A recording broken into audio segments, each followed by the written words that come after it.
అపోస్తల కార్యములు 4వ అధ్యాయం 32 నుంచి చూడండి.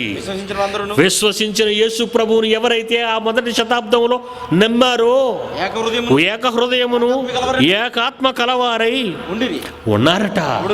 ఎవడును తనకు కలిగిన వాటిలో ఏదియు తనది అని అనుకునలేదు. చరాస్తి గాని స్థిరాస్తి గాని 100,000 ఎకరాలు భూములు గాని భవనాలు గాని వాళ్ళవని అనుకోలేదట.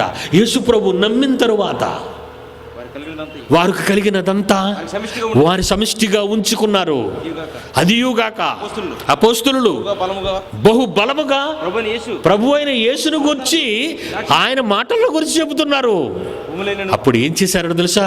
భూములైనను ఇండ్లనైనను కలిగిన వారందరూ వాటిని అమ్మేసి ఆ డబ్బు అమ్మిన వాటిని వెల తెచ్చి అపోస్తలుల పాదముల యొద్ద పెట్టారు. ఎందుకో తెలుసా?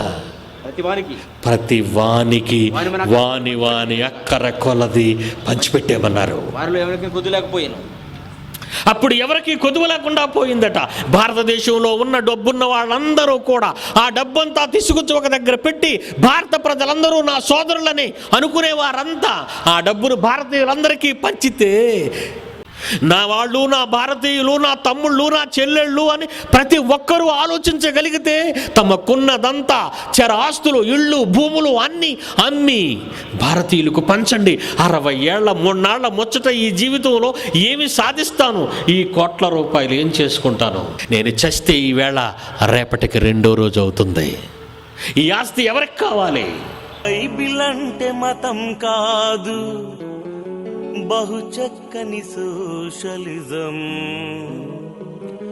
మానవ కళ్యాణానికి అది ఏ మార్గం.